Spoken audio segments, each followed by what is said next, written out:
My name is Epsiba Beulah. Before I was a Hindu girl doing a lot of idol worship, and I was like a completely a traditional girl, like accepting what father says, what the elder says, and I was used to respect all those things. And after coming to the Lord, and I stopped the tradition. I completely stopped the tradition, and I just entered into the love and compassion of the Lord. My parents arranged for the marriage, and it was like a 2 months gap from the arrangement to the marriage. And immediately after marriage, like he said, like I don't like you. I just want to leave, and he left. Even I was pleading him, I was begging him, and I was asking him to come back, but it never happened. If he is not going to come to me, I want to die. That if he is going to be separated from me, I should die. The day I was about to kill myself, I was watching a TV channel, and immediately she started like, here one girl is crying. You have been separated with your husband and you are planning to die now, but you are not going to do that. Immediately I called to one of my Christian friends, and she shared with me the gospel. On the spot, I accepted Lord as my Savior. The next moment, I felt free from the burdens and all kind of thoughts, and everything left me. Praise lord అండి. దేవునికి మహిమ కలుగును గాక. ప్రార్థన చేసుకుందాం. పరిశుద్ధ గొప్ప దేవా, నీకు స్తోత్రం, స్తుతి, మహిమ, గంతే ప్రభావం చెల్లించుకుంటున్నాం. నేను ఈ సమయంలో ఉన్న పాటను మరొకసారి మీ పాసన్నిధికి వచ్చుటకు మీరు మాకు ఇచ్చిన ఈ గొప్ప ధన్యతకి వందనాలు తండ్రి. రాజుల రాజు, ప్రభులో ప్రభుడు తండ్రి, నోవా చరిత్రలోకి వెళ్ళి మేము ధ్యానిస్తున్న ఈ 3వ అంశాన్ని బట్టి నీకు స్తోత్రం. అవును తండ్రి ప్రభా, ఆది కాండం 8వ అధ్యాయంలో ఉన్న సంఘటనని మేము క్లుప్తంగా ధ్యానిస్తుండగా పరిశుద్ధాత్మదేవ మీరే మాతో మాట్లాడండి, సర్వసత్యంలోకి మమ్మల్ని నడిపించి మమ్మల్ని విడిపించమని యేసుక్రీస్తు నామములో ప్రార్థనతో వేడుకుంటూ పొందుకుంటున్నాము తండ్రి. ఆమేన్. ప్రైజ్ లార్డ్ అండి. దేవునికి మహిమ కలుగును గాక. మరి దేవాది దేవుడు ఈరోజు కూడా మరి ఈ నోవా చరిత్రలోకి వెళ్ళి 3వ భాగంగా నేర్చుకోవడానికి మనకి దేవుడు సమయాన్ని ఇచ్చి ఉన్నాను. అందుని బట్టి దేవునికి మహిమ కలుగును గాక అండి. మరి వాక్యం చదువుకుందాం. మొదటిగా ఆయన చెప్తున్న మాటలు 8వ అధ్యాయం 1వ వచనం నుండి ధ్యానిస్తున్నామండి. 22 వచనాలు ఉన్నాయి. క్లుప్తంగా చదువుకుంటూ ముందుకు సాగుదాం. దేవుడు నోవాహును అతనితో కూడా ఓడలోనున్న సమస్త జంతువులను సమస్త పశువులను జ్ఞాపకము చేసుకొనెను. దేవుడు భూమి మీద వాయువు విసురునట్లు చేయుట వలన నీళ్లు తగ్గిపోయెను. అగాధ జలముల ఊటలను ఆకాశపు తూములను మూయబడెను. ఆకాశము నుండి కురియుచున్న ప్రచండ వర్షము నిలిచిపోయెను. అప్పుడు నీళ్లు భూమి మీద నుండి క్రమక్రమముగా తీసిపోవుచుండెను. 180 దినములైన తర్వాత నీళ్లు తగ్గిపోగా 7వ నెల 17వ దినమున ఓడ ఆరారతు కొండ మీదకి నిలిచెను. నీళ్లు 10వ నెల వరకు క్రమముగా తగ్గుచూ వచ్చెను.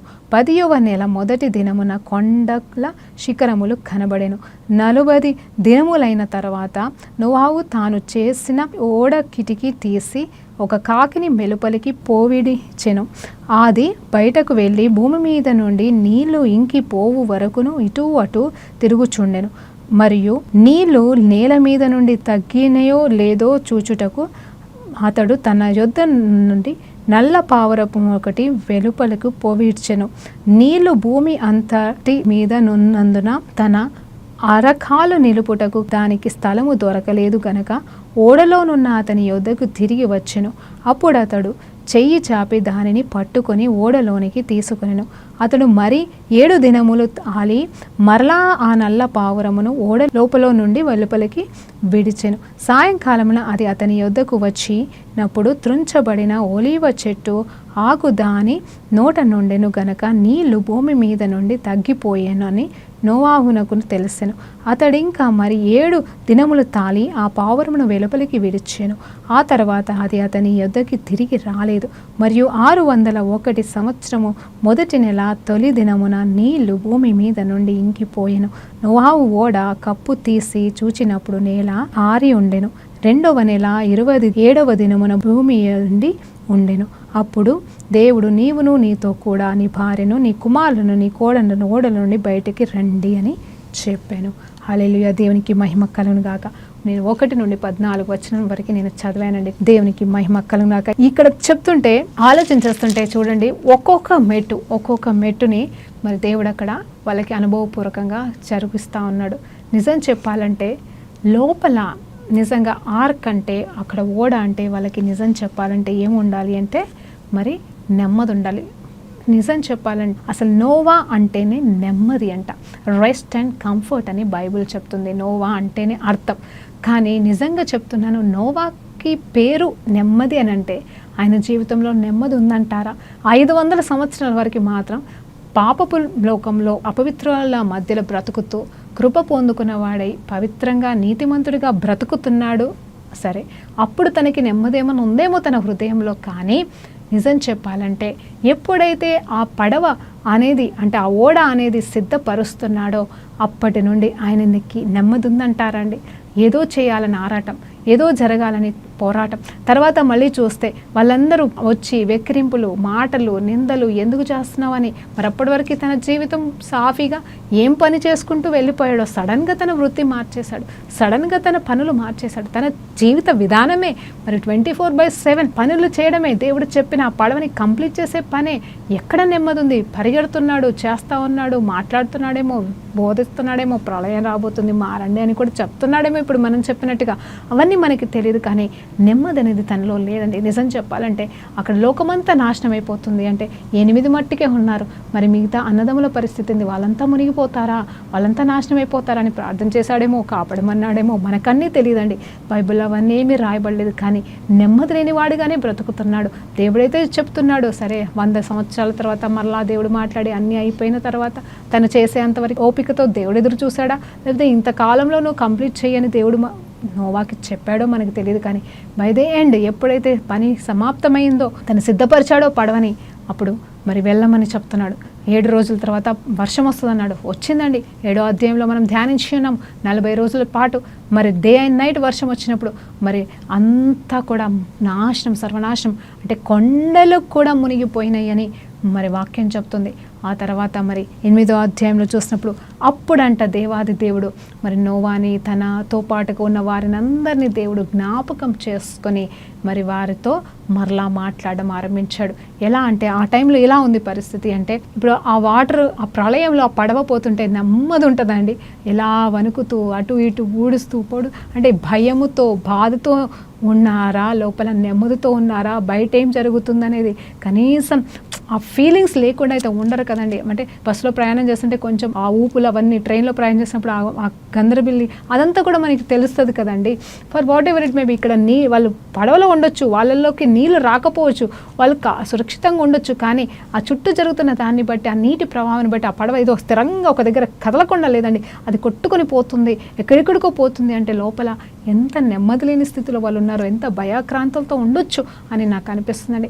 అయినా కూడా వారు నిలబడ్డారు, పాపం ఉన్నారు, దేవుడు కాపాడుతాడనే ధైర్యంతోనే ఉన్నారని నేను అనుకుంటున్నాను. తర్వాత చూసినప్పుడు దేవుడు వారిని జ్ఞాపకం చేసుకున్నాడండి. ముందుకు జరుగుతుంటుండగా అక్కడ ఏమవుతుందంటే మరి 40 రోజులు కాదండి, 40 రోజుల వర్షపు నీళ్ళు 150 రోజుల దాకా అలాగే కదలకుండా ఉండడం, 150 రోజుల తర్వాత మెల్లగా వాటర్ తగ్గడం అనేది అక్కడ బైబిల్లో చెప్తుంది. ఆ తర్వాత 7వ నెల 17వ తారీఖు వచ్చేసరికి అంతా కొండల నుండి నీళ్లు మెల్లమెల్ల కొండలు తేలడం అనేది స్టార్ట్ అయిపోతాయి.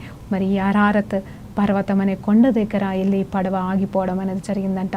మరి అక్కడ ఆగిపోయిన తర్వాత మెల్లమెల్లగా వాటర్ కిందికి, కొండలు కూడా కింద తగ్గుతూ ఉంటుండగా మరి ఇంచుమించు 370 రోజులని బైబిల్ చెప్తుందండి. అంటే నోవాకి 600 మరి 1వ సంవత్సరం 1వ అంటే ఆయన వయసు అండి ఇక్కడ.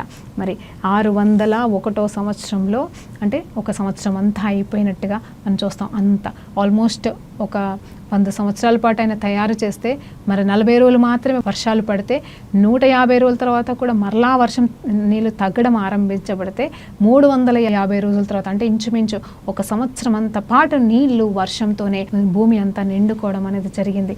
అప్పుడు మరి నోవా మెల్లగా ఏం చేశాడంటే కొద్ది కొద్దిగా నీళ్లు ఆయనకి తెలుస్తుంది కదండి. ఆ మూమెంట్స్ తెలిసినప్పుడు మరి ఇది ఎలా ఉంది పరిస్థితి, ముందు ఒక కాకిని మెల్లగా కిటికీ ఓపెన్ చేసి పంపించినప్పుడు అది అక్కడిక్కడ తిరుగుతూనే ఉందంట, కానీ లోపలికి రాలేదంట. మరి కొన్ని రోజుల తర్వాత గమనించుకొని మళ్ళీ ఒక నల్ల పావురాన్ని పంపిస్తే అది ఎక్కడ నిలవలేక, నీళ్ళన్నీ ఉండడం వల్ల ఎక్కడ కూడా మరి అది నిలవలేక మళ్ళా వెనక్కి వస్తే దాన్ని వెనక్కి తీసుకున్నాడంట. ఒక 7 రోజులాగి మళ్ళా దాన్ని పంపించాడంట. సో ఆ రకంగా ఒక్కొక్కటి అంటే 40 రోజుల తర్వాత ఒకసారి, 7 రోజుల తర్వాత ఒకసారి, మళ్ళీ 7 రోజుల తర్వాత మళ్ళా మరి పావురాన్ని పంపిస్తే అది సెకండ్ టైం ఏంటంటే ఒక ఒలీవ కొమ్మని, జాగ్రత్తగా వినండి, నిజం చెప్పంటే ప్రళయంలో చెట్ల దగ్గర నుండి మొత్తం పాడైపోయినాయండి. కానీ దేవుని కృప చొప్పున ఓలీవ కొమ్మ అనేది శ్రేష్టమైనదండి. అదొక గుర్తు మనం గమనిస్తూ ఉంటాం. అది మనం ఇప్పుడు ఎక్కడైనా చూస్తే పావురంతో పాటుగా మరి ఆలివ్ ఆకు కమ్మ రెమ్మలు చూపిస్తూ ఉంటారు. మేబీ ఇక్కడ నుండే తీసుకొచ్చారేమో. అదొక గుర్తు అండి.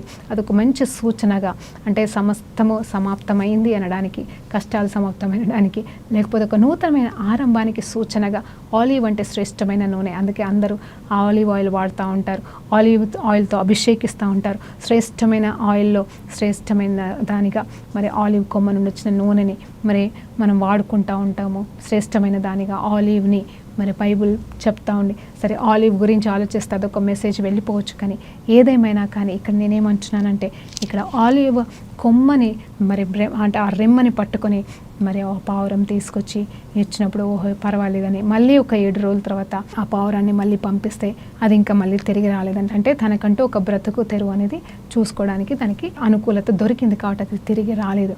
ఆ తర్వాత మరి దేవుడు కూడా మాట్లాడుతున్నాడు, ఇంకా మీరందరూ బయటకు వెళ్ళండి. ఎన్ని రోజుల తర్వాత తెలుసా అండి? 370 రోజుల తర్వాత ఆ సంఖ్య లెక్కలు పెడితే, అంటే ఆల్మోస్ట్ వర్షం మొదలుకొని కరెక్ట్గా 370 రోజులు, అంటే సంవత్సరం అయిపోయిన తర్వాత అప్పుడు నీళ్ళన్నీ కూడా ఆగిపోవడము మరి అక్కడ నోవా చూస్తాడు. మొత్తం నీళ్ళంతా ఎండిపోవడం అనేది తను ఓపెన్ చేసి చూసినప్పుడు, ఆ తర్వాత మరలా 2వ నెల మరి 27వ దినమున, అంటే 601వ నెల 1వ సంవత్సరం 2వ నెల 27వ దినమున మరి మొత్తం నీళ్ళన్నీ కూడా ఎండిపోవడం, భూమి అంతా కూడా నార్మల్ నేలగా మార్చబడ్డం అనేది మరి నోవా చూసినప్పుడు మరి అప్పుడు దేవుడు మాట్లాడుతూ ఉంటాడు. ఏమంటాడు తెలుసా? ఇప్పుడు చూడండి, ఇక్కడ వరకు మనము చదివిందంతా ధ్యానించమండి. ఆ తర్వాత చూస్తే 10వ వచనం అండి. అతడు మరి 7 దినములైన తర్వాత మరలా ఆ నల్ల పావురమును ఓడలో నుండి వెలుపలికి విడిచెను.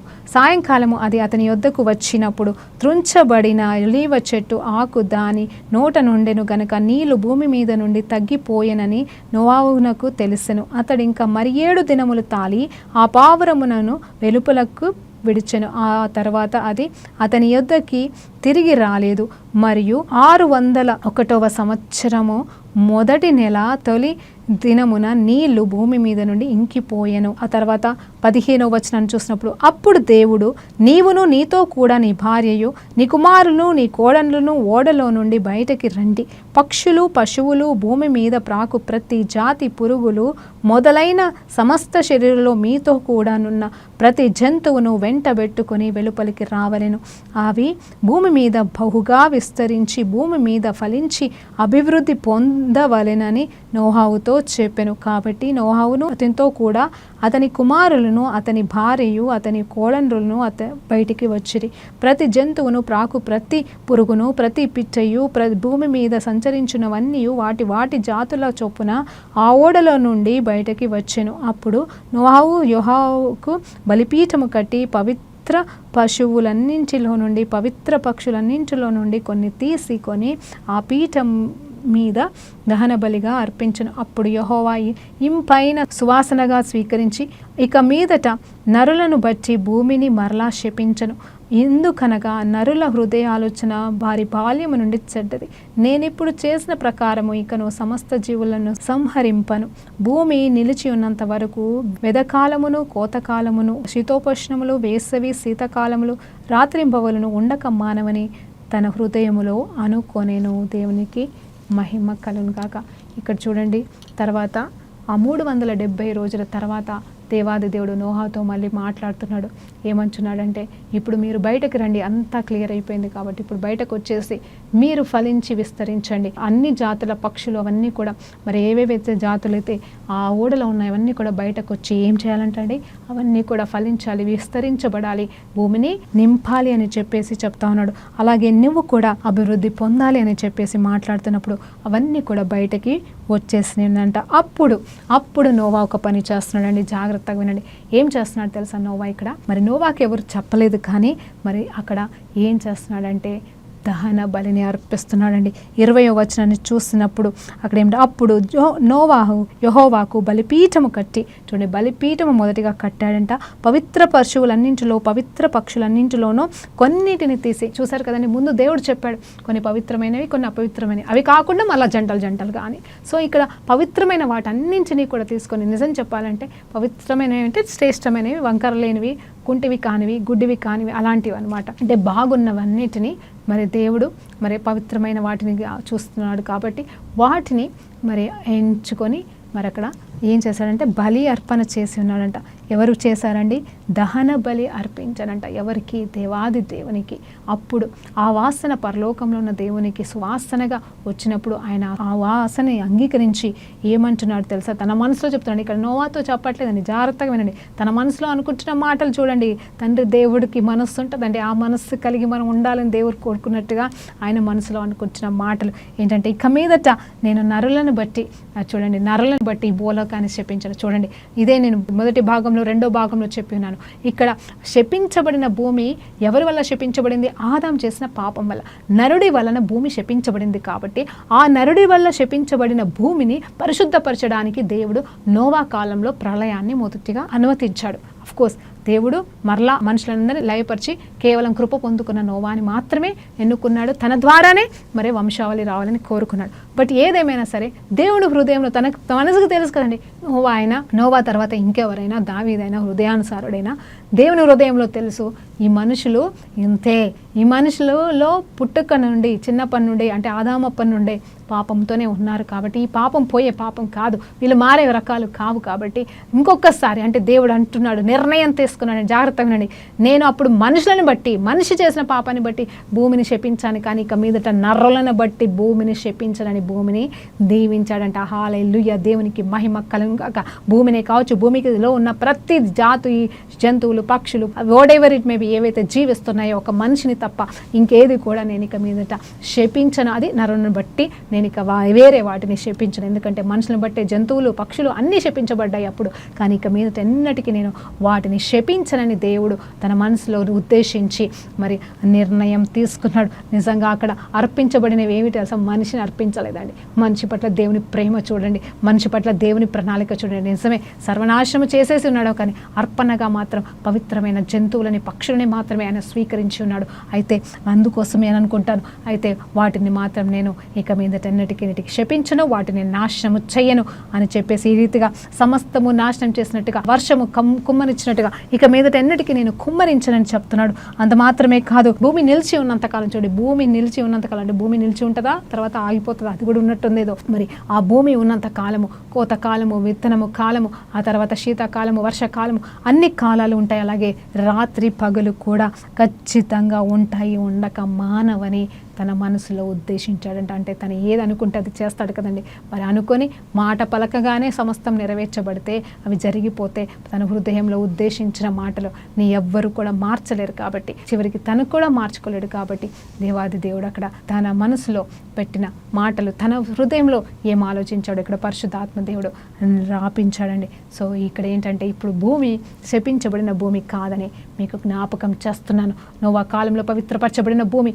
ఇంకా మనం ఇంత పాపాలు తప్పులు చేస్తున్నాం, కానీ అందును బట్టి అయితే శపించబడట్లేదు. ఎస్, కాలాలు ఉంటాయి, మరి కాలాలు ఉంటాయని దేవుడు చెప్తున్నాడు. కానీ ఇప్పుడు కాలాలు మరి అటు ఇటు అయిపోతున్నాయి. కారణం ఏంటి తెలుసా? మనం నిన్న మాట్లాడుకున్నట్టుగా ప్రకృతి అయితే ఎదురు చూస్తుంది దేవుని కుమారుల ప్రత్యక్షత కొరకు, కానీ మనుషులు చేస్తున్న పాపాలు అటు ఇటుని బట్టి, కాలుష్యాన్ని బట్టి మరి అటు ఇటు అయిపోయి, లేకపోతే కొండల్ని కొట్టేస్తున్నారు, చెట్లను తీసేస్తున్నారు.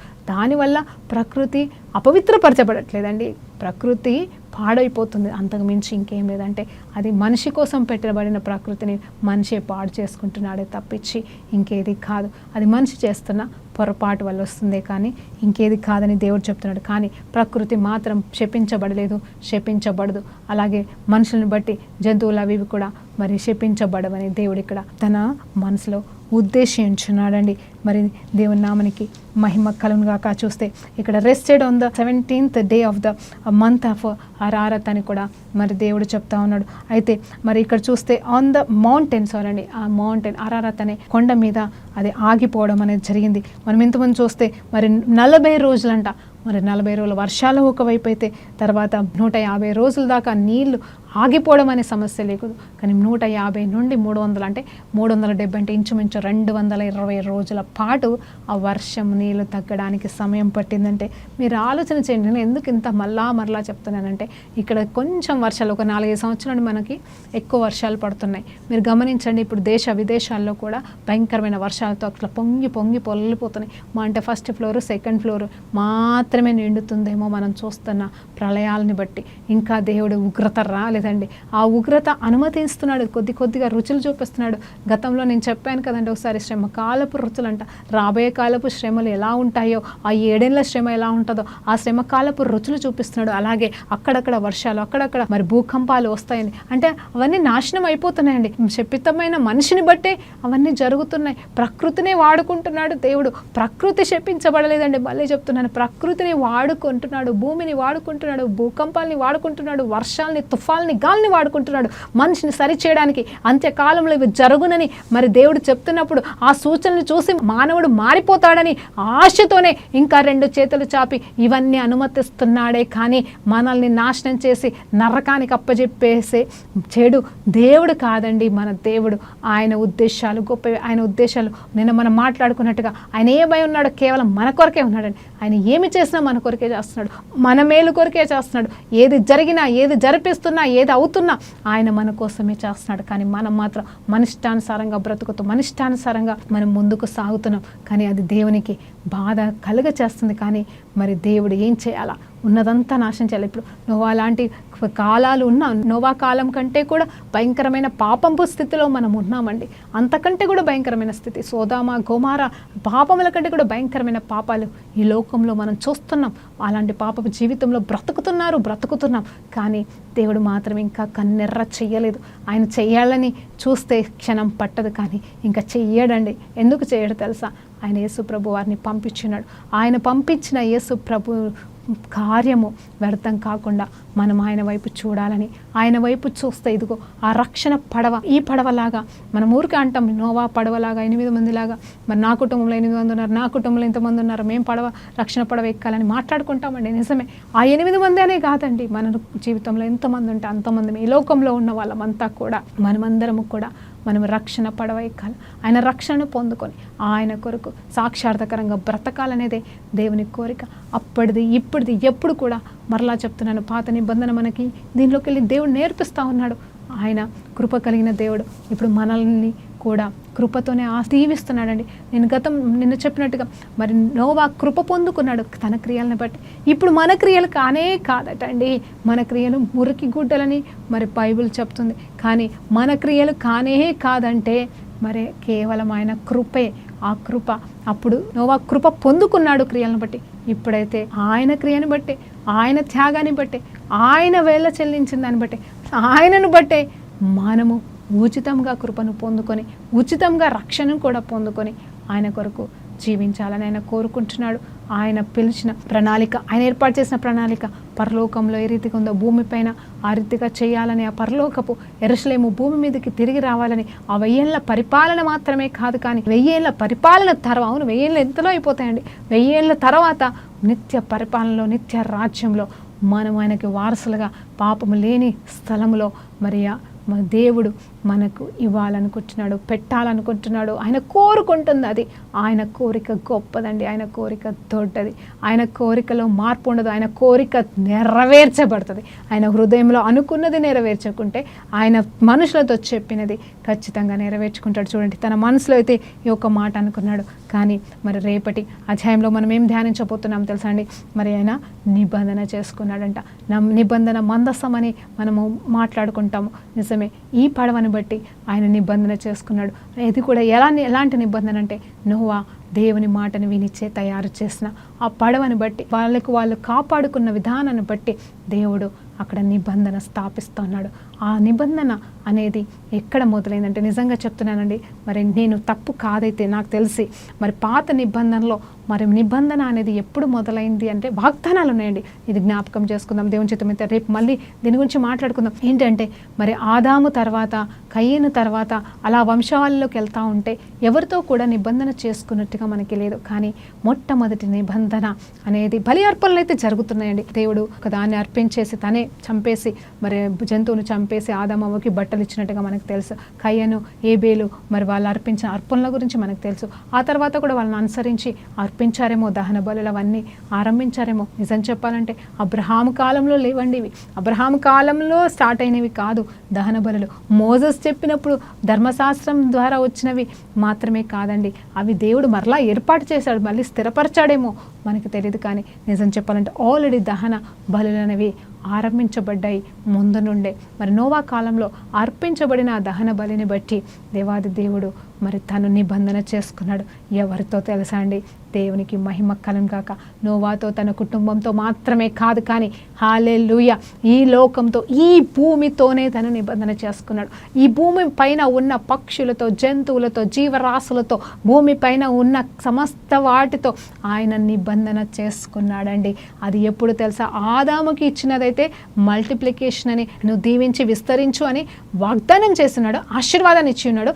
ఆశీర్వాదాన్ని ఈ రోజు వరకు కూడా దేవుడు తొలగించలేదు. నేను గతంలో చెప్పినట్టుగా కేవలం ఏంటంటే మహిమ మాత్రమే ఆదాం పొడగొట్టుకున్నాడు. కానీ ఆదాముకి దేవునికి మధ్యలో ఉన్నది నిబంధన కాదు. కానీ ఈ మొదటి నిబంధన అనేది మొట్టమొదటిగా అవునండి ఎవరు పొందుకున్నారు? మొదటి కృప అనే మాట ఎక్కడ పొందుకున్నారు? నోవా నుండి కృప అనేది స్టార్ట్ అయింది. నోవా నుండే నిబంధన అనే మాట అనేది స్టార్ట్ అయింది. నోవా సమయం నుండే ఆర్క్ మందసం అనే మాటని మరి దేవుడు ఆరంభించి ఉన్నాడండి. ఆ మందసపు ఇప్పుడు మనము దేవుని మందసంగా ఉన్నాం. ఆ నిబంధనే ఈ రోజు వరకు కూడా మనకి స్థిరమైన నిబంధనగా మనము రక్షణను పొందుకొని జీవిస్తున్నాము.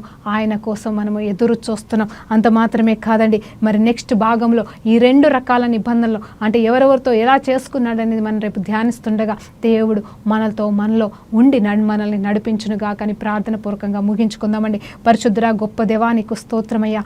నిజమే తండ్రి ప్రభా, ఈరోజు గొప్ప గొప్ప సత్యాలు మాకు బోధించి ఉన్నారు ప్రభా. నిజమే తండ్రి, ఎన్ని నెలలు ప్రభా అయ్యా, 370 రోజులు నీళ్ళల్లోనే ఆ పడవ ఉన్నప్పుడు అయ్యా ఒక్క చుక్క కూడా లోపలికి రాకుండా నువ్వు ఎలా కాపాడేవో మాకు తెలియదు. లోపల ప్రభా నెమ్మది అని పేరు పొందుకున్న నోవాకి నెమ్మది ఏమాత్రము లేకుండా పోయింది. కానీ ప్రభా తండ్రి నిన్ను బట్టి నైనా తండ్రి ఆ బిడ్డ నిలబడిన విధానాన్ని బట్టి నీకు స్తోత్రం. ఆ బిడ్డతోనూ అలాగే నా తండ్రి అయ్యా మనుషులను బట్టి నైనా తండ్రి ఇక మీదట భూమిని శపించనని నువ్వు తీసుకున్న నిర్ణయాన్ని బట్టి కూడా నీకు వందనాలు. అది ఇప్పటి వరకు మీరు స్థిరపరిచినందుకు, భూమిని ఫలింపజేస్తున్నందుకు నీకు 1000 కోట్ల వందనాలు తెలియజేసుకుంటూ యేసుక్రీస్తు నామములో ప్రార్థన వేడుకుంటూ సమర్పిస్తున్నాము తండ్రి. ఆమేన్. ప్రైజ్ లార్డ్ అండి. దేవునికి మహిమ కలుగును గాక.